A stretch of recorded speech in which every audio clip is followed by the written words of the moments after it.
그 전에 제가 밤일을 할 때 그때 찾아온 건데 갑자기는 내일 죽을 것 같은 거예요. 근데 밤일? 예전에 밤일 좀 밤일 어떤? 뛰어내릴까?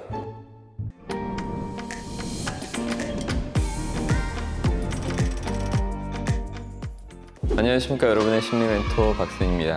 오늘 시그널에서 만납시다에는 제가 굉장히 애제자라고 할 수 있는 분이 나와주셨어요. 권성민 인카 본부장님, 한번 자기소개 좀 해주시죠. 저는 현재 그 인카금융서비스라는 보험 대리점에서 베스트 본부장을 맡고 있는 권성민이라고 합니다. 젊은 나이인데 본부장이 되신 거잖아요. 뭐 지금 나이가 어떻게 되시는지 한번 또. 올해 84년생 39입니다. 39. 예. 미혼이시고 아직 미혼입니다. 네. 좋은 분이니까 이제 연락이 또 올 것 같습니다. 예. 지금 조직을 어떻게 이끌어 가는지, 언제부터 리더로서 이렇게 일을 하신 건지 좀 대략적인 아웃라인 이런 거 좀 말씀해 주시면 좋을 것 같아요. 저는 보험 시작한 지는 11년 정도 됐는데요. 그냥 뭐 다른 지금 뭐 지점장, 본부장 이렇게 훌륭하신 커리어가 있는 분하고는 좀 다른 삶을 살아서 보험할 때 집중하지 못해가지고 그만두기도 하고 다시 하기도 하고 다른 일도 하고. 처음부터 잘했던 게 아니군요. 맞습니다. 그렇게 하다가 5년 정도 전에 이제 한 명이 보험을 아는 동생이 한다고 해서 조직을 한번 해봐야겠다 해서 한 명 데리고 시작한 지 이제 5년 됐습니다. 그때 한 명 데리고 할 때부터는 좀 잘했던 거예요? 잘 일이라고는 모르겠는데 열심히 해서 미쳐서는 했던 것 같아요. 그때는 8평 안 되는 오피스텔에서 책상 4개 두고 복층 위에서 제가 잠자고 주거 겸 사무실이었죠. 그러니까 그 당시에 어떤 자신을 믿고 따르는 동생하고 조직을 그래도 딱 2명 있는 조직을 만들어서 시작한 거네요. 맞습니다. 그러다 이제 또 한 명 와서 2-3달 안에 한 5명, 6명까지 만들고 그렇게 하다가 키워서 40평, 80평 이제 지금까지 이렇게 넓혀진 거죠. 지금은 회사가 어디에? 경기도 부천에 있고요. 지금은 한 180평 정도 돼서 큰 사무실이고, 지금은 부천 말고 전국에 또 지점이 많이 있어요. 여러 지점이 또 있습니다. 굉장히 그때 대비 어마어마한 성공을. 근데 좀 단기간에 빨리 성장하긴 했습니다. 그러면은 처음에 왜 보험 영업을 하게 된 건지 좀. 처음에는 그냥 우연한 계기에 인터넷 공고 보고 뭔지도 모르고 그냥 외국계 뭐 금융사라 그러길래 그냥 영업직인 것만 알고 들어갔고요. 교육받다 보니까 이게 보험일이구나, 그렇게 들어갔죠. 그렇게 들어갔으면 당연히 이게 쉽지 않죠. 쉽진 않았죠. 쉽지 않아서, 쉽지 않은 환경에도 그래도 신입 치고는 잘했어요. 잘 했는데 이런 말 해도 되나? 공황장애 갑자기 와가지고. 구체적으로 어떤 것 때문에 정확히 온 것 같아요? 고객들 만날 때 두려움 혹은? 두려움이라기보다는요, 사실 보험 일 할 때 온 건 아니고 그 전에 제가 밤일을 할 때 그때 찾아온 건데 갑자기는 내일 죽을 것 같은 거예요. 근데 밤일? 예전에 밤일 좀 밤일 어떤? 여기 근처 강남에서, 그 당시에는 지금은 클럽 세대지만 나이트가 활성화되어 있어서 거기서. 소위 라이트에서 그거 뭐라고 해야 되나, 뭐 웨이터. 웨이터도 아니고 그 웨이터 밑에 보조였어요. 웨이터 보조로. 그때 어머니 빚을 갚기 위해서 어쩔 수 없이 그렇게. 어머니 빚이 또 얼마나 있었어요? 제가 그때 편입 준비하려고 편입 학원을 한 달 다니던 중에 갑자기 어머니께서 말씀을 하셔서 야반도주 하듯이 거의 저 강북에서 은평구로 이사를 갔고, 거의 무슨 컨테이너 같은 집도 아닌 집으로 이사를 갔는데, 동생은 절실한 크리스천이어서 교회 다니는 평범한 여동생? 남동생이 있습니다. 그때도 직장이 교회였어요. 이런 영상 촬영 이런 거 하는 일인데 저는 편입해서 4년제를 가고 싶은 마음이 들떴었는데 그걸 접고 장남이다 보니까 그 일을 할 수밖에 없었죠. 아버지는? 초등학교 3학년 때 이혼해서요. 처음엔 아버님이랑 살다가 그때 좀 힘든 일이 많아서 중학교 때는 다시 어머니랑 살게 됐습니다. 그 소위 아버지가 좀 뭔가 폭력적이거나. 그랬죠. 네, 초등학교 때도 매일 술 드시고 어머니를 좀 많이 괴롭히시고, 그래서 어머님이 나가시고 저희 둘은 1년 정도는 고몬에서 살다가. 남의 진짜 아무리 친척이라도 눈치도 많이 보고. 눈치 보이죠. 친척 형인데 그 있죠, 빠른 팔사라서 형이라 불러야 되는 동갑인데 제가 봤을 때는. 그래서 싸우기도 하고 텃세 부리다가, 그래서 또 이사 가가지고 아버님이 직장 다니셨는데 그걸 왜 그때 모르겠어요. 그만두시고 사업하신다고 호프집을 크게 차렸는데 잘 안 됐습니다. 그래서 계속 골프집에서만 주무시고 초등학교인 저는 동생하고 그냥 거의 반지하 같은 집에서 자고 그래서 신문 배달도 하고 뭐 떡 판매도 하고 지하철에서 이게 떡을 떼와서 지하철에 남은 사람들한테 예. 그 몇 살 때? 5학년 때 6학년 때 이럴 때 초등학교? 초등학교 때 예. 배는 고프고 맨날 보면은 집에 그 마가린만 있었어요. 마가린에 밥만 어떻게 그냥 비벼서 대충 먹고 그리고 새엄마는 이런 다 계속 가정사를 말해야 되나? 새어머니가 계속 바뀌고 바뀌시고 아버님 안 들어오고 밥 먹으러 오라고 했는데 새어머니가 눈빛이 안 좋고 그런 막 핍박 같은 걸 받다 보니까 아버님이 차라리 안 들어왔으면 좋았던 것 같아요. 어떻게 보면은 원망을 너무 많이 했겠네요. 진짜. 그렇죠.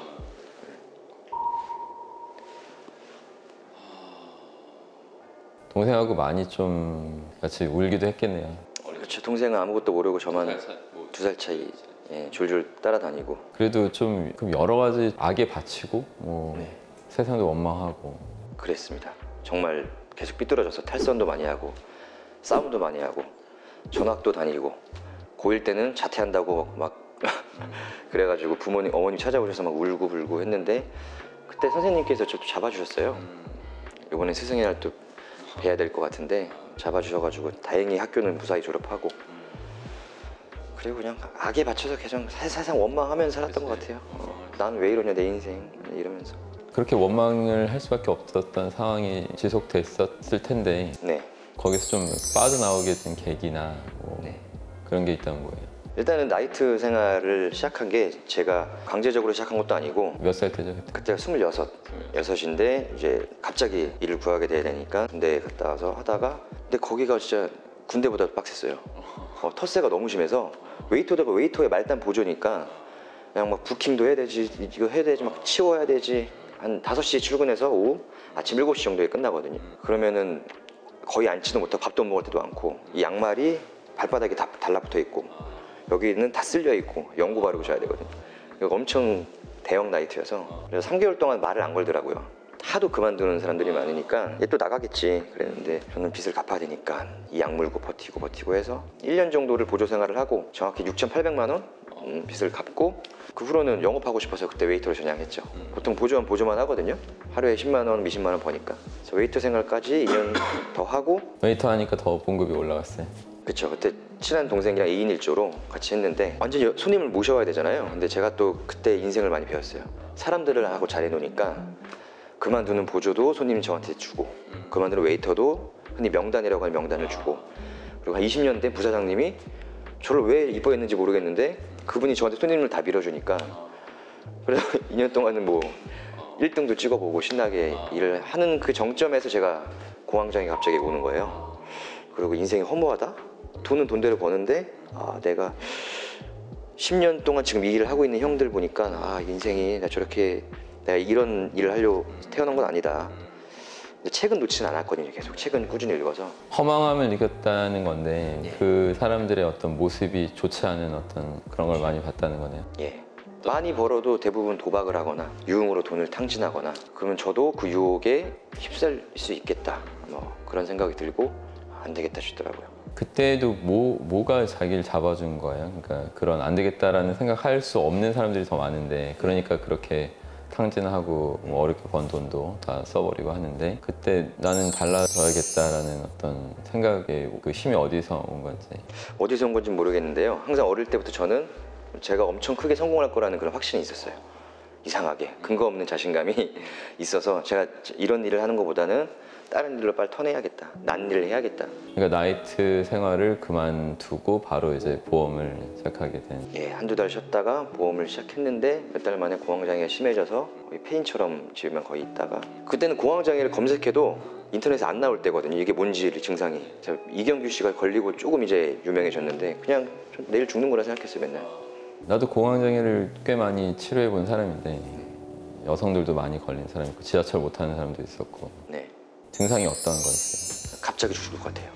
예. 그래서 막 찬송가도 틀고 막 기도도 해보고 그냥 그런 이게 왜 왔는지 모르겠는데 갑자기 불현듯 오더라고요. 그냥 특정한 장소나 특정한 게 아니고 버스를 타고 가다 갑자기 죽을 것 같다고도 느끼고 여자친구랑 행복한 데이트를 시작했는데 갑자기 와서 데이트를 망친 적도 있고 이유 없이 오더라고요. 지금은 거의 뭐 없는데 그때는 그랬던 것 같아요. 그게 언제 정도의 치유가 됐다고 봐요? 공황장애가 솔직히 완치까지는 아닌 것 같은데요. 정말 이 영업 보험에 일이 미쳐서 심취하기 시작할 때부터 슬슬 사라진 것 같아요. 집중할 거 더 집중하면서 좀 자연스럽게 내려놓게 되네요. 고도의 집중과 몰입하면서부터 없어진 것 같습니다. 그럼 보험에서 지금 그래도 꽤 긴 시간 동안 하면서 어려웠던 순간들 뭐 그런 게 있다면 그리고 또 어떻게 이겨냈는지. 항상 힘들죠.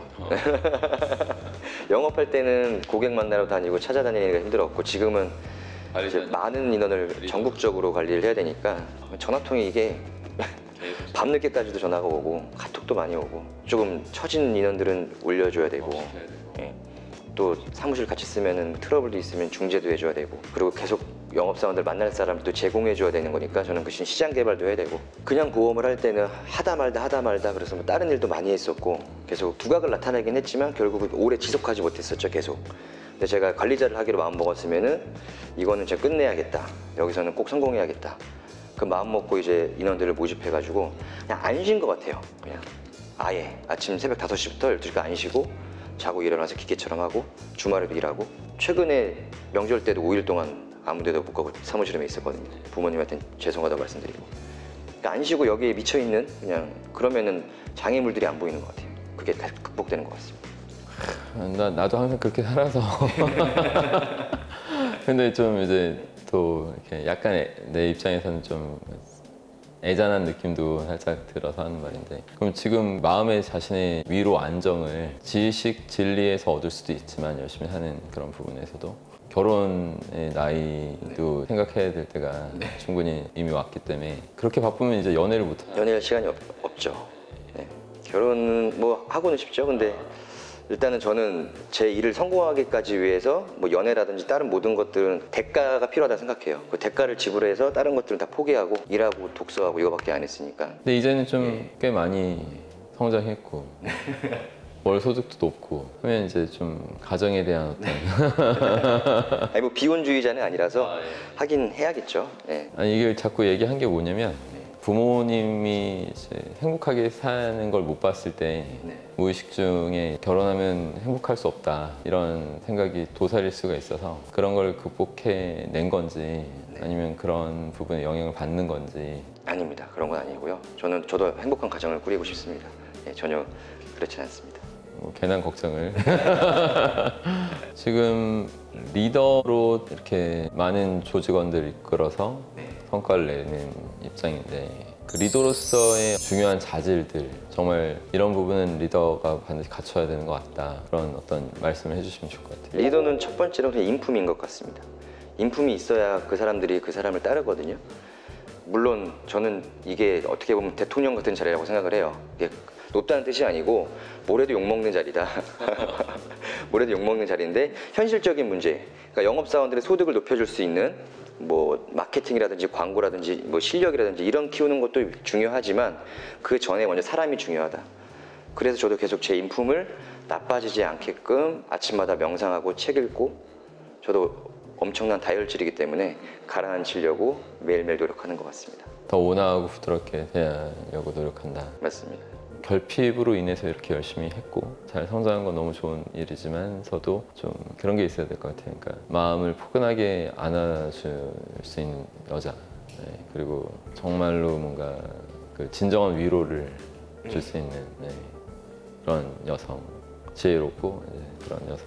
오늘 저 결혼하라고 부르신 거 같은데. 우리가 처음 만난 게 언제예요? 19년도 겨울 평제 과정이었죠. 19년. 그때 분당이 있었을 때 예. 매주 일요일 날 갔었습니다. 그때.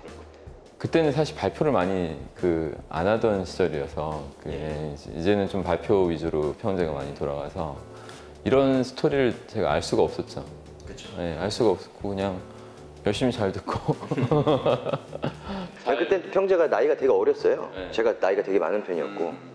뭐 말씀하실 때 선생님 지금 너무 감사합니다. 몇 배, 5배로 커졌습니다. 뭐 등등 이런 얘기를 계속 해주셔서 잘 되시니까 너무 좋다. 네, 역시 제자답게 잘 하시는군. 이런 생각만 하고 있었는데 이런 비하인드 스토리를 들으니까 참 되게 인생 승리 그런 차원으로까지 여겨져요. 사실 이 스토리는 저희 본부원들도 몇몇 친한 사람 빼고는 뭐 제 얘기를 막 하는 스타일이 아니어서.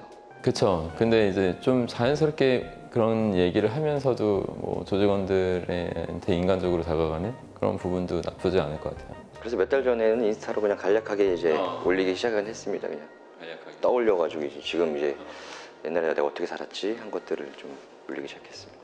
뭐 책도 쓸 수 있지 않아요? 그렇죠. 시간 내면. 예. 결혼이 우선인데. 그럼 또 그때 책 쓰는 일단 그럼 이제 자신의 현재 목표라고 할 수 있는 게 뭘까요? 지금 현재 매출보다 제가 3배 정도 키우는 게 일단은 보험에서 그 정도 키우면 탑이 아니에요.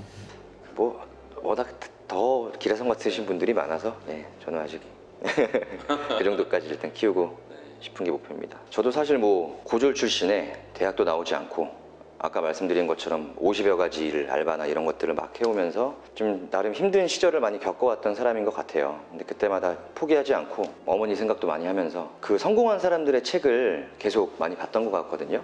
얼마나 좋아요. 독서는 재화 창출의 기회인데. 그래서 그 책을 막 계속 보면 아무리 힘들었을 때라도 그 책을 놓지는 않았던 것 같아요. 다독을 하진 않았지만은 계속해서 꾸준히 읽어서 그걸 계속 내면화시켰던 것 같고요. 그리고 저는 계속 옛날 어릴 때부터 제일 친한 친구가 공무원이지만 저는 더 큰 목표가 있었기 때문에 인생은 세일즈고 세일즈는 나를 파는 거고 나에게 파는 거다. 이 마인드로 계속 살아오니까 점점점 일이 풀리는 것 같습니다. 지금 저보다 더 힘드신 분도 많으실 거고 더 어려운 환경도 많으실 텐데 절대 포기하지 마시고 분명히 일이 잘 풀리는 그 기회가 오거든요. 근데 그 대나무처럼 갑자기 솟아오르듯이 그 내면화를 계속 시키시면서 포기하지 않고 저도 막 자살 생각도 많이 해보고 솔직히 여기서 뛰어내릴까? 막 그런 생각도 많이 했어요. 술도 많이 먹어서 막 페인처럼 지낼 때도 많고 그랬는데 결국 끝까지 포기하지 않고 오니까 지금 뭐 남들이 봤을 때 성공이라고 할 수 있지만 저는 아직 제가 성공이라 생각하지는 않거든요. 그래서 분명히 본인이 원하는 직종이라든지 원하는 삶에서 성공하실 수 있을 거라고 믿습니다. 많은 분들께서 좀 이런 희망을 가질 수 있으면 좋겠어요. 이런 환경에서도 멋있게 또 한 집단을 이끌고 잘 기능하고 있는 이렇게 권성민 본부장을 보면서 좀 용기 얻으시면 좋겠습니다. 항상 힘내세요. 고맙습니다.